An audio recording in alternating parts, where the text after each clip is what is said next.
June 1974, Darmstadt, West Germany.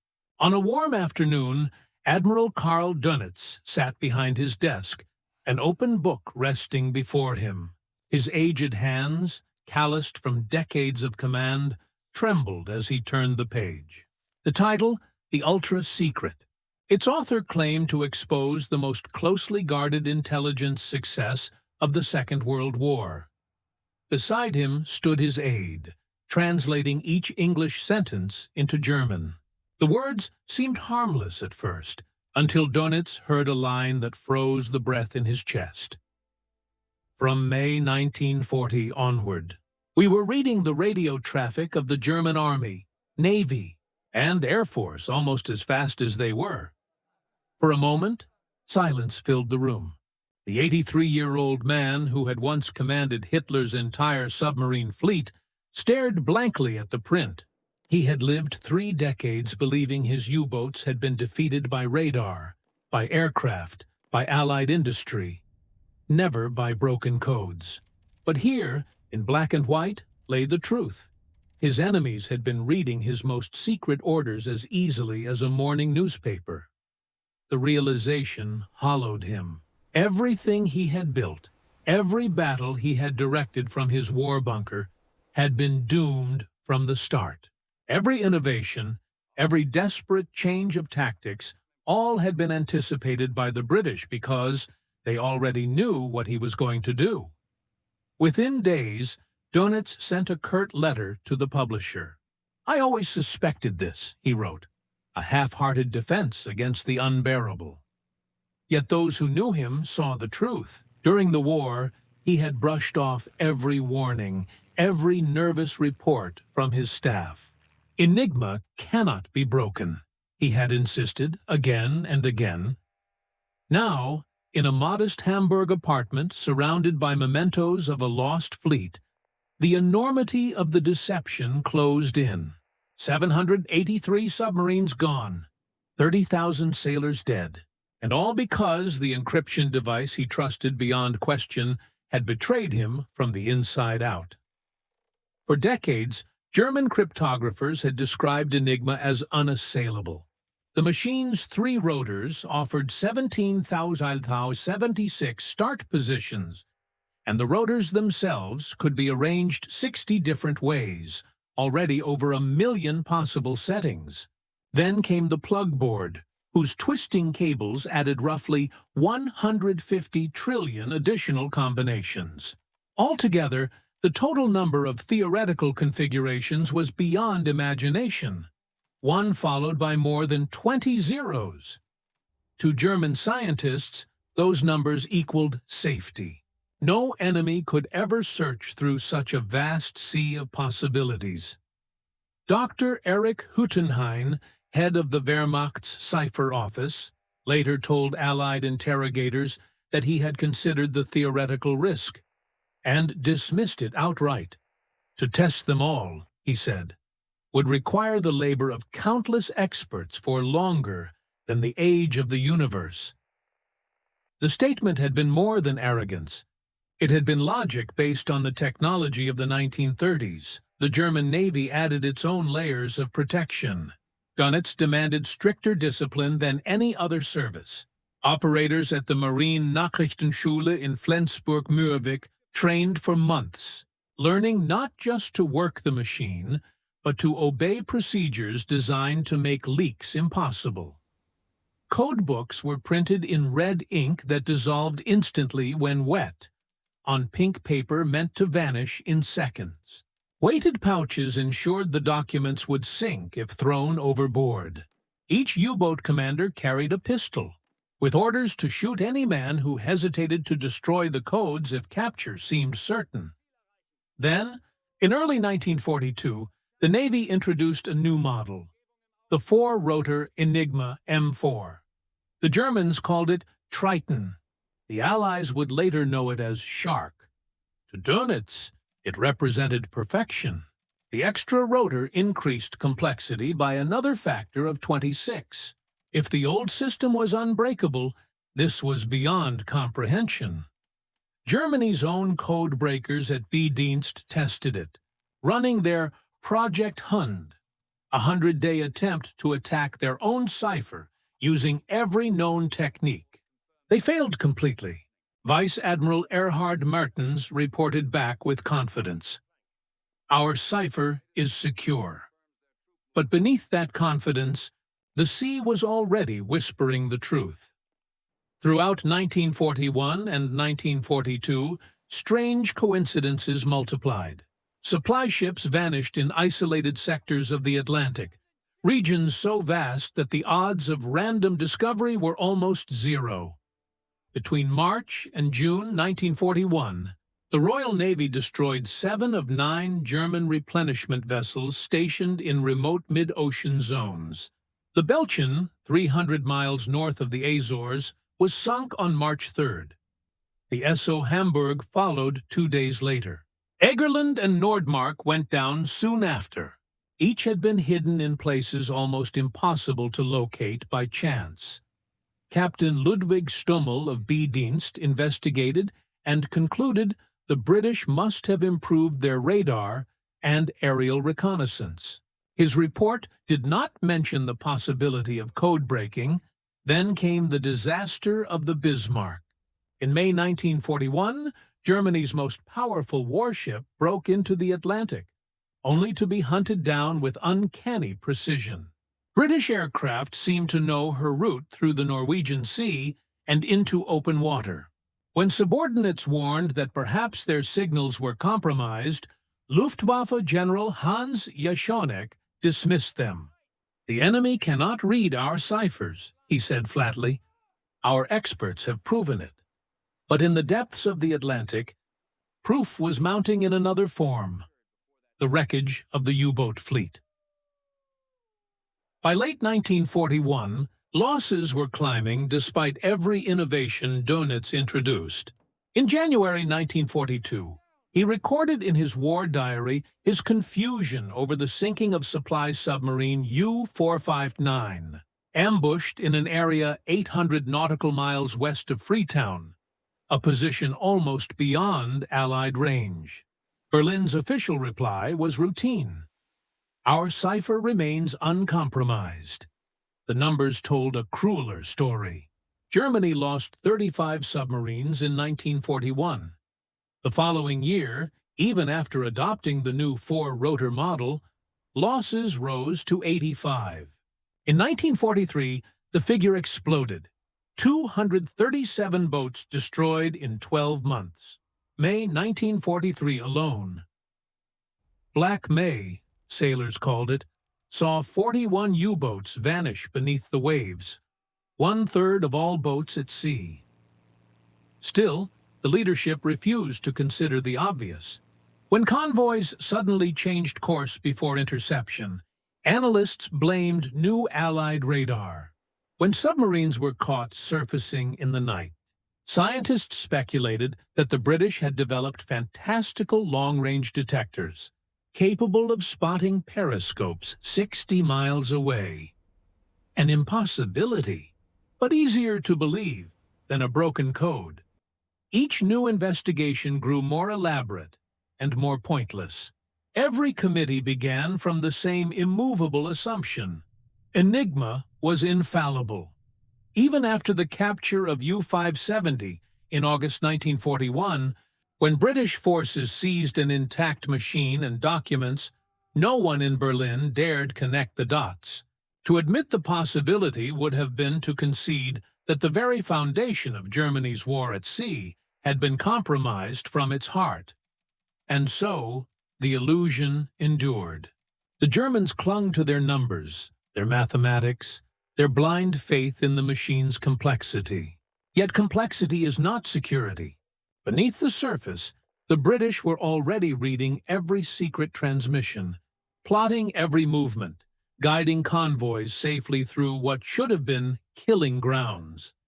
By the time Karl Dönitz realized it, that summer day in 1974, with a book open before him and the ghosts of 30,000 men at his back, the truth could no longer be denied. Enigma had not been Germany's shield. It had been its undoing. When the British Hudson bomber forced a damaged German submarine to surrender south of Iceland, few realized how significant the event would become. The captured vessel was still largely intact, and if its cryptographic materials survived, the consequences were unthinkable. Captain Ludwig Stummel of the German Naval Intelligence Division, B-Dienst, was assigned to assess the danger. He questioned the survivors, examined intercepted transmissions, and reconstructed the sequence of the capture with methodical precision. In his October 1941 report, Stummel outlined what would become the defining pattern of the entire war: the habit of logical dismissal.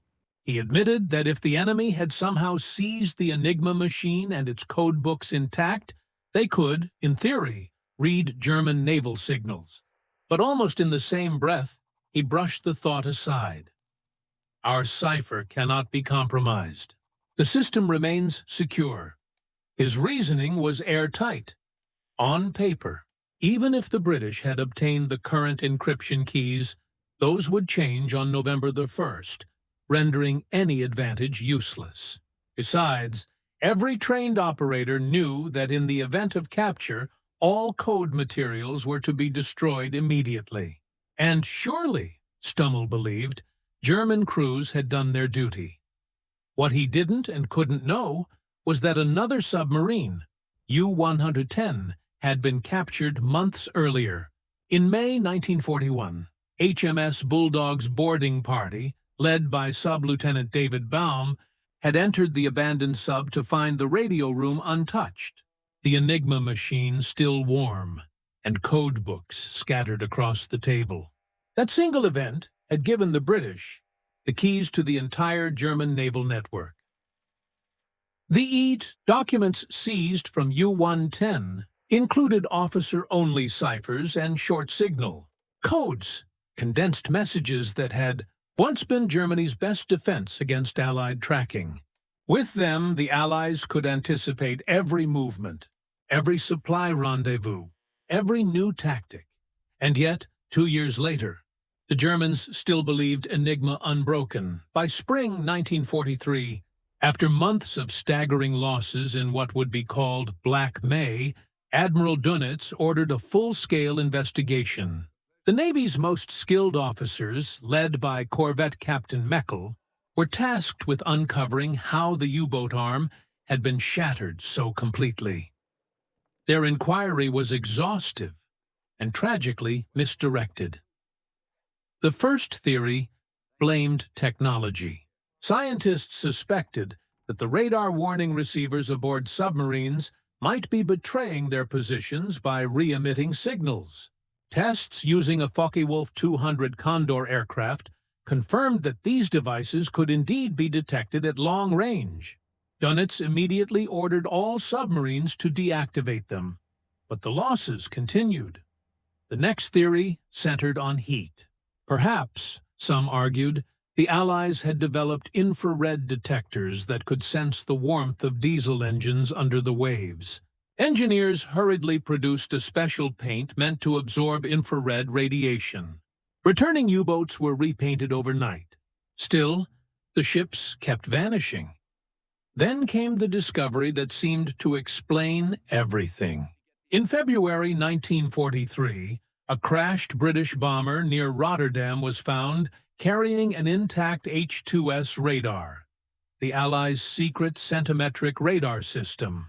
It operated at frequencies far beyond what German detectors could perceive. To Dönitz's staff, this revelation felt like the long-sought answer. New counter-radar equipment, codenamed Naxos, was developed at breakneck speed and installed on submarines by autumn. Yet even with the new devices, the sinkings continued unabated. Amid all these frantic investigations, one hypothesis was never seriously entertained: that the Enigma system itself had been compromised. Vice Admiral Erhard Mertens, head of naval intelligence, dismissed the idea entirely. For the Allies to read Enigma, he reasoned, would require a perfect chain of impossibilities.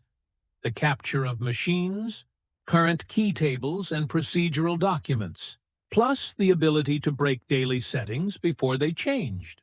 Such a sequence of events, he wrote, taken together, is impossible. Ironically, Germany's own code-breaking success only deepened this blindness. B-Dienst had managed to crack the British naval cipher number 3, the very system used to organize convoys. By late 1942, German analysts were reading up to 80% of intercepted Allied messages within hours. Wilhelm Tranow, one of their finest cryptanalysts, could predict convoy routes nearly a day in advance. Their confidence became their undoing. If it had taken such monumental effort to break just one Allied cipher, surely their own Enigma, infinitely more complex, must remain unbreakable. They believed this because they understood the struggle from their side. Even with captured materials, maintaining continuous access to enemy communications was a constant uphill battle. It never occurred to them that at Bletchley Park, an industrial-scale operation of mathematicians, linguists, and early computers had made the impossible routine. While B-Dienst congratulated itself on tactical successes, the British were reading everything else: U-boat positions, patrol schedules, refueling coordinates, and even Dönitz's personal messages to Hitler. By spring 1943, this cruel symmetry reached its peak. The Germans, confident from their own decrypted Allied traffic, positioned their wolf packs with mathematical precision.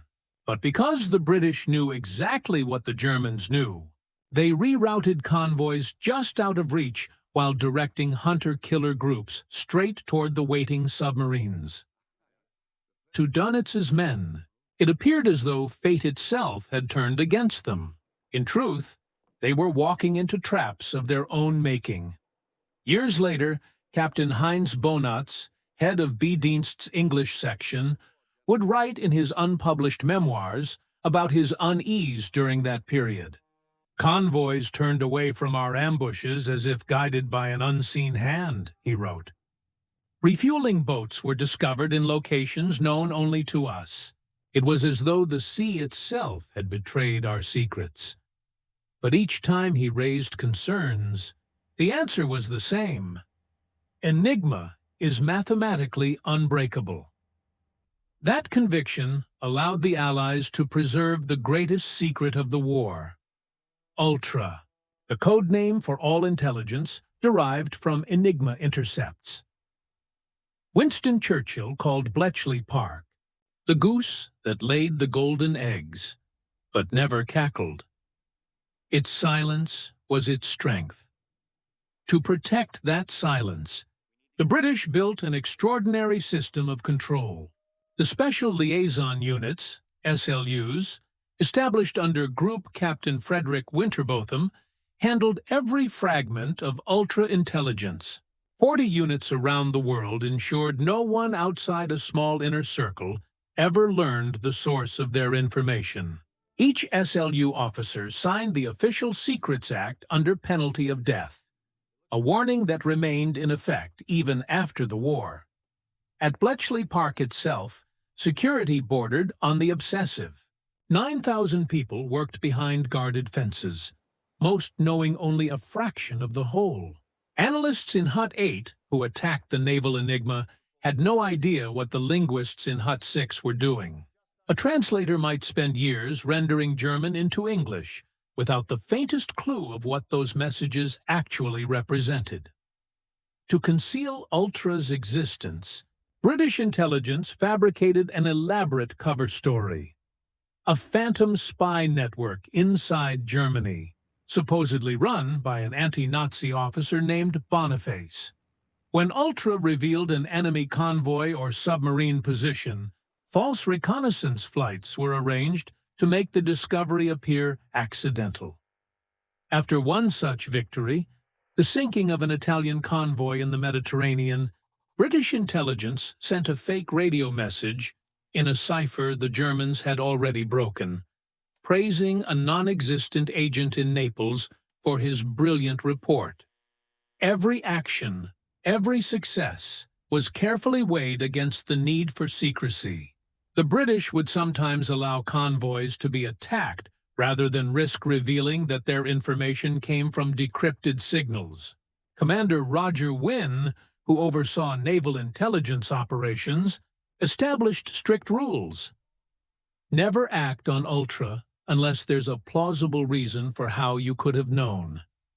And so, as Dönitz's U-boats continued to vanish beneath the Atlantic, their commanders fought in darkness, unaware that the enemy knew their every move.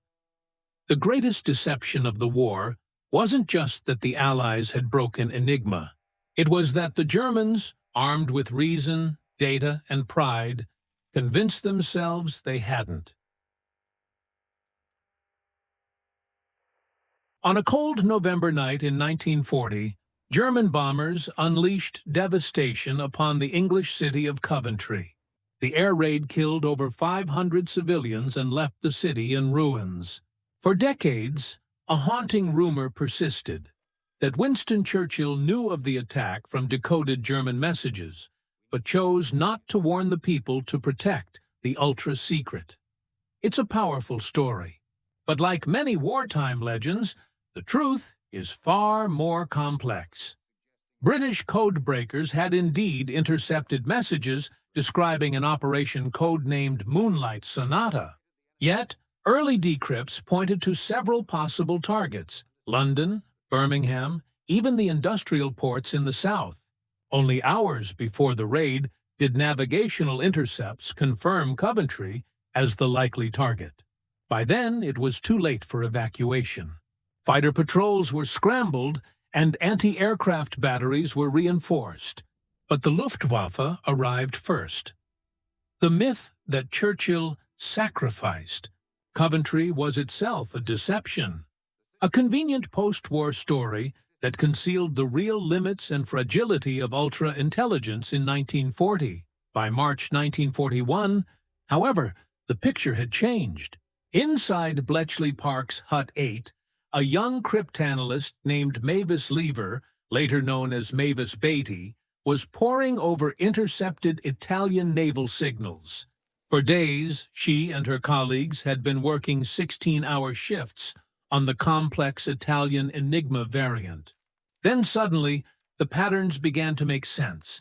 She decrypted a message that read, "March 25th is day -3 for the start of the operation."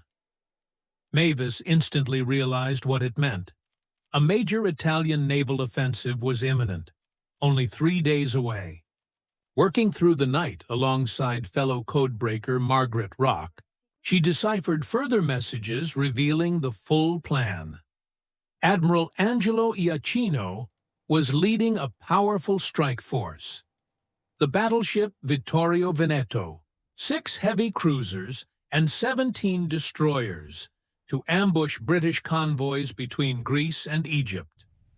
The decoded intelligence reached Admiral Andrew Cunningham, commander of the British Mediterranean Fleet, within hours. A master of misdirection, Cunningham deliberately maintained an appearance of calm. On March 27th, while Italian spies in Alexandria watched, he spent the afternoon playing golf, ensuring word would reach Rome that the British were unprepared. That night, returning quietly to his flagship HMS Warspite, Cunningham gave the order to sail. The Italians were heading into a trap they didn't know existed. The first blow came from the air. British torpedo bombers from HMS Formidable struck the Italian flagship, damaging Vittorio Veneto and crippling the cruiser Pola. Later that night, as cruisers Zara and Fiume turned back to assist their stricken sister ship, they sailed straight into the guns of British battleships waiting in the dark. In minutes, the sea was littered with burning wreckage. Over 2,400 Italian sailors were lost. Among them, several senior officers. Admiral Iachino, aboard the damaged Vittorio Veneto, believed he had fallen victim to British radar and superior reconnaissance. In his after-action report, he credited the enemy's advanced aerial observation and radar technology. The teeter to idea that his fleet's movements had been known for days, decrypted by a handful of civilians in a quiet English estate, never crossed his mind. The psychological effect was profound. Hitler, already distrustful of surface fleet operations after the loss of the Graf Spee, saw the disaster at Cape Matapan as proof that surface warfare against the Royal Navy was futile. The Italian fleet, once a formidable threat, would never again launch a major offensive, and yet neither Rome nor Berlin suspected that the real weapon had been mathematics.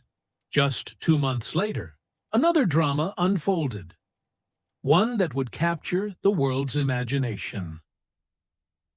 On May 18, 1941, a coded transmission was intercepted at Bletchley Park. Harry Hinsley, a 21-year-old former Cambridge student, recognized the sender immediately. Admiral Günther Lütjens, aboard the German battleship Bismarck. The message reported that the ship had departed for an Atlantic raiding mission codenamed Rheinübung. Bismarck was a floating fortress, armed with 8 15-inch guns, faster than any British battleship, and armored to withstand anything short of a direct torpedo strike. If she reached the open Atlantic, Britain's lifeline to North America could be severed. But Ultra had forewarned the Admiralty. Admiral John Tovey positioned the home fleet for interception. From Gibraltar, Admiral James Somerville's Force H steamed north, while cruisers Norfolk and Suffolk took up position in the Denmark Strait, tracking with their new radar sets. Every movement was orchestrated by decrypted Enigma traffic.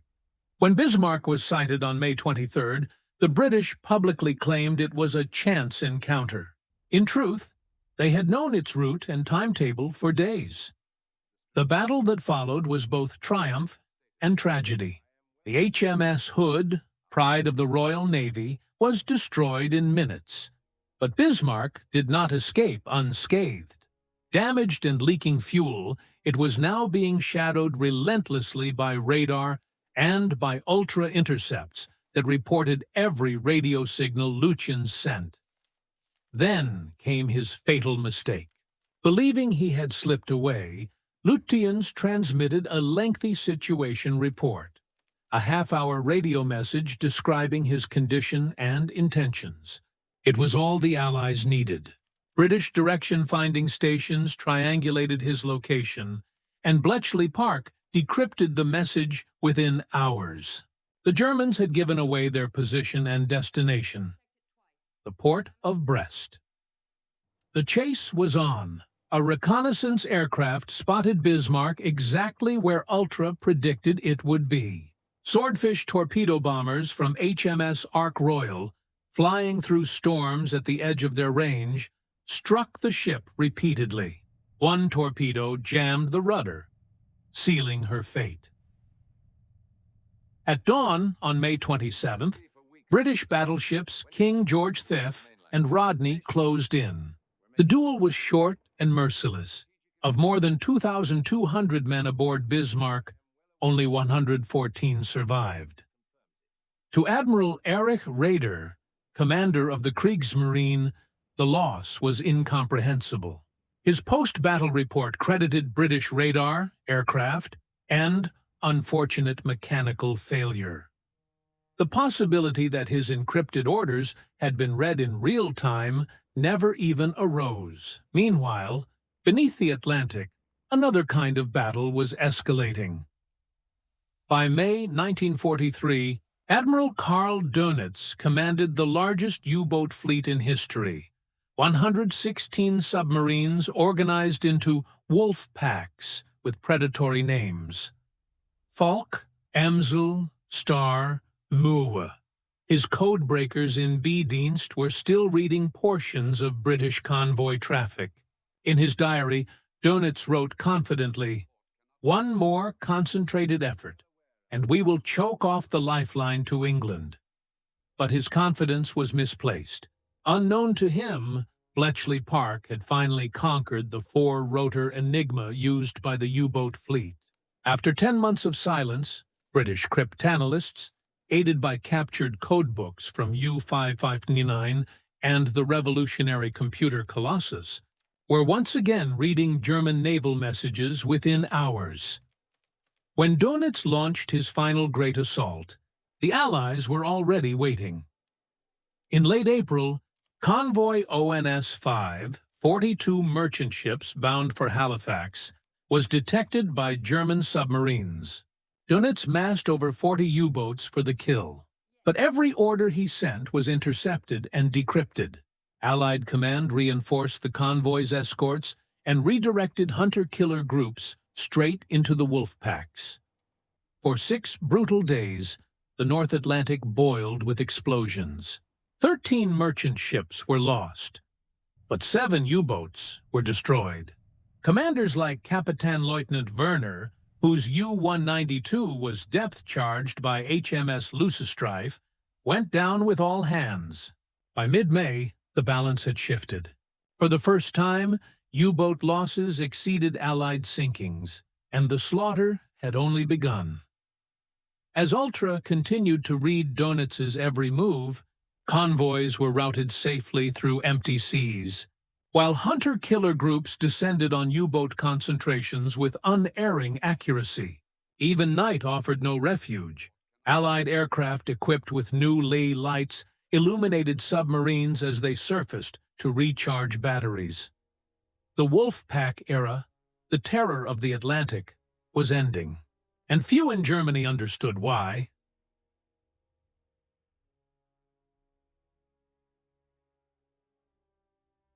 Ships outfitted with new anti-submarine mortars achieved destruction rates that shocked their own admirals. One North Atlantic convoy in mid-May sank 3 enemy subs without losing a single freighter. Another, SC-130, destroyed 5 more while suffering no damage. The newly commissioned escort carrier USS Bogue, working with flawless intelligence, eliminated 6 submarines in just a few weeks. German U-boats were now being hunted faster than they could be built. Veteran commanders who had survived years of war were dying in seas they once ruled. The numbers were devastating. By May 1943, 41 submarines were gone, nearly a quarter of the operational fleet. 7 were destroyed by aircraft as they tried to leave or return to base. 6 were lost while refueling at secret coordinates already known to the enemy, and a dozen were sunk by convoy escorts who seemed to anticipate every maneuver. One of the youngest victims was U-209, destroyed on its very first mission with all 50 crew members. The most experienced was U-192, whose commander had completed 12 successful patrols before his boat went down. By late May, Admiral Dönitz accepted defeat and ordered all submarines to retreat from the North Atlantic shipping lanes. In his war diary, he admitted, "We have lost the Battle of the Atlantic." He blamed Allied radar and air power, never realizing that his own encrypted signals had orchestrated the annihilation of his fleet, one of the most extraordinary feats of deception. In wartime, intelligence came from a Soviet spy ring based in Switzerland, known as the Lucy Network. Rudolf Rösler, codenamed Lucy, was a German émigré publisher living in Lucerne who appeared to have miraculous access to top-secret German military information. Beginning in 1942, he supplied Moscow with astonishingly precise details, troop movements, battle plans, and even Hitler's operational orders. The data was so accurate that both German and Soviet intelligence believed it must come from a high-ranking traitor inside the Wehrmacht. The German counterintelligence agencies, the Abwehr and Gestapo, launched repeated investigations. They interrogated dozens of senior officers, suspecting that someone within the general staff was feeding Moscow. What they never learned was that Lucy's information actually originated from Bletchley Park in Britain. Ultra-decrypts were quietly passed through Swiss intelligence and then relayed to Rösler, giving the illusion of an independent spy network. This arrangement solved several problems at once. Stalin, who deeply distrusted Western intelligence, was far more likely to act on information he believed came from his own sources. And by routing Ultra through Switzerland, the British ensured the Soviets would not compromise their cryptographic methods. The Soviets trusted Lucy completely. The Germans suspected their own officers, and the British remained invisible. Despite growing evidence that their secrets were being read, the Germans remained trapped in denial. The systematic destruction of their refueling submarines, nicknamed milk cows, should have revealed the truth. These vessels operated at remote coordinates known only to command headquarters and the submarines they serviced. Between June and August 1943, 10 of 14 were destroyed. Many attacked precisely while refueling. Investigators wrote that the odds of such coincidences were mathematically impossible, yet they still searched for spies, leaks, or enemy detection technology instead of suspecting their codes. Even more proof appeared as the Allies countered every new German weapon almost instantly. When the Germans deployed acoustic torpedoes that homed in on propeller noise, the Allies introduced towed decoys within weeks. When German submarines began using ultra-short burst transmissions to avoid direction finding, Allied forces still found and struck them with uncanny accuracy. The Germans concluded that the enemy must have invented detection systems beyond their understanding. A Japanese naval officer stationed in Berlin came closer to the truth than anyone else. After analyzing Allied operations, he reported to Tokyo that the precision of enemy attacks implied they were reading German communications. His message was intercepted by Allied codebreakers and briefly alarmed Bletchley Park. But German intelligence dismissed the report as an excuse for Japan's own failures.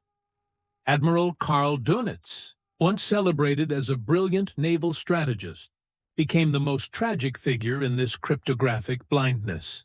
His greatest innovation, centralized radio control of his submarine fleets, proved to be his undoing. Using powerful transmitters from command centers in France and later Berlin, he personally directed U-boat formations like a conductor leading an orchestra. Each submarine regularly sent position reports, fuel levels, and attack results. Dönitz issued dozens of detailed orders every day, every one of them decrypted by the Allies within hours. These messages gave the British not just locations, but full insight into German tactics and planning. Yet, Dönitz remained convinced that the Enigma system was unbreakable. When officers questioned the volume of radio traffic, he reassured them with technical explanations. Messages were short, frequencies changed frequently, and their encryption was mathematically secure. His war diaries tell the story of a commander haunted by inexplicable Allied foresight. Convoys changed course moments before contact. Aircraft appeared from nowhere, and destroyers struck at impossible ranges. Yet he blamed it all on Allied industry and superior technology, never daring to confront the unthinkable. That every word he sent had been read by the enemy. To admit that Enigma had failed would have meant acknowledging that his entire command philosophy, the radio-directed Wolfpack strategy, was fatally flawed. Every tactic, every decision, every life lost had been laid bare to his opponents. The emotional and moral weight of that realization would have been unbearable. Even after the war, before Ultra became public, Dönitz remained unshaken in his belief that Germany's defeat came from Allied numbers and machines, not from a secret war of intelligence he never knew he had already lost. Admiral Dönitz believed that if Germany could field 300 operational submarines at once, Britain's lifeline would collapse. What he never realized was that even 10 times that number could not have prevailed while the Allies were reading his every order in real time. 3 years after the war, on May 9, 1946, he stood before the International Military Tribunal in Nuremberg, defending his wartime strategy. His testimony, calm and deliberate, unwittingly exposed just how deeply the German Navy had misunderstood the true source of its defeat. The enemy's ability to locate our submarines became overwhelming, he told the court. By 1943, our losses were unsustainable. I had no choice but to withdraw from the convoy lanes. When pressed for explanations, Dönitz offered purely technical theories on the loss of refueling submarines at supposedly secret coordinates. He claimed the Allies must have developed long-range detection instruments, perhaps infrared or electromagnetic sensors beyond our own capacity. He also mentioned the possibility of traitors. Though his investigators had found no proof, asked why Allied convoys seemed to change course with uncanny precision, he insisted it was due to their air reconnaissance network. Their patrol aircraft covered the Atlantic so completely that they could track us continuously. Combined with radar, they could see everything. The prosecution knew the truth, but could not reveal it. Ultra remained classified for nearly 3 decades after the war. They asked instead about specific disasters, refueling boats ambushed at exact coordinates, wolf packs destroyed moments after assembly, new tactics neutralized within days. Dönitz responded with lists of plausible technologies: high-frequency direction finding, centimetric radar, air-to-surface vessel radar, magnetic anomaly sensors, and sonobuoys. Every one of these explanations was partly correct, but none addressed the decisive factor. The Allies already knew every German signal.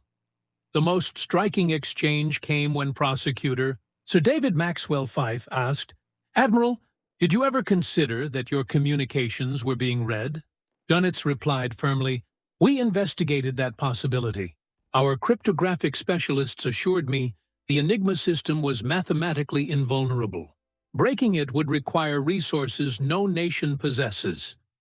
Pressed again, he maintained, "Our defeats were technological, not cryptographic. They had better radar, faster aircraft, superior weapons. Our codes remained secure." Ironically, Dönitz was far from ignorant. His measured intelligence was exceptional, reportedly an IQ of 138. He was a meticulous analyst who frequently questioned his subordinates and demanded exhaustive reports. Yet the psychological wall built around Enigma's supposed perfection was impenetrable. The most revealing example of institutional blindness came in August 1943. Switzerland's intelligence service, neutral but competent, sent a confidential warning through diplomatic channels to Admiral Karl of the Abwehr. It stated plainly that the Allies had succeeded in breaking German naval codes and were currently reading U-boat orders. The report should have triggered immediate alarm. When the message reached Dönitz, he dismissed it outright. In his war diary, dated August 13th, he wrote, "Report from Switzerland claims enemy is reading our ciphers. Inconceivable." Another investigation was launched, but its conclusion was predetermined. The inquiry, led by a naval captain, declared the Swiss warning to be Allied propaganda intended to undermine morale. Their reasoning was circular. If the Allies could truly read our messages, they asked, why were some convoys still attacked successfully? Why did some U-boats escape pursuit? The idea that the Allies might allow occasional victories to protect their secret was beyond their imagination. German counterintelligence also tried to trace the Swiss source, assuming it came from Allied agents spreading paranoia. The simpler explanation that the Swiss had merely deduced the obvious from Allied success patterns was never considered. Part of the failure lay in Germany's inability to conceive of the kind of organization and technology that made Ultra possible. German cryptanalysts still worked with paper, pencils, and mechanical calculators. The concept of electronic computation, machines performing thousands of tests per second, was seen as fantasy. By 1944, Bletchley Park had already become the world's first industrial-scale cryptanalysis center. The Colossus computers, built by engineer Tommy Flowers, could process 5,000 characters per second, a speed unimaginable to German mathematicians. The electromechanical bombs, designed by Alan Turing and Gordon Welchman, could test tens of thousands of Enigma settings in under half an hour. Work that would take humans months to complete. The British had transformed code-breaking from a craft into an industry. By 1945, more than 9,000 people worked at Bletchley Park, most of them women, running machines, transcribing intercepts, and managing enormous paper archives. The operation ran day and night in 3 shifts, decoding up to 3,000 intercepted messages every day. Each decoded message was catalogued, cross-referenced, and compared with earlier intercepts to identify patterns. Operators' habits were tracked. Those who reused message keys, repeated phrases, or relied on predictable weather reports became gateways to entire cipher networks. When captured, German cryptographers learned of this after the war. They were stunned. Dr. Erich Hüttenhain, one of Germany's leading cryptologists, reportedly remarked during interrogation, "It's no wonder you succeeded. You built your intelligence service like an assembly line. We built ours like an art studio." One of the closest brushes with discovery came late in 1943, when a British bomber was shot down near Berlin. Among the wreckage, investigators found a half-burned sheet containing coordinates and U-boat positions dated just 2 days earlier. The information was too specific to have come from spies or aircraft reconnaissance. A Luftwaffe intelligence officer examined the find carefully, but concluded that the British must have agents reporting submarine movements from French ports, supplemented by radio direction finding. His final note mentioned, almost as an afterthought, that cryptographic compromise has been excluded by expert analysis. The truth lay one sentence away, buried under faith in a machine that had already betrayed them. This marks the end of Part 1 in our World War series, The Secret That Doomed Germany. If you've enjoyed this journey into history's hidden battles, like and share the video, subscribe for Part 2, and tell us in the comments where you're watching from. Until the next video, goodbye.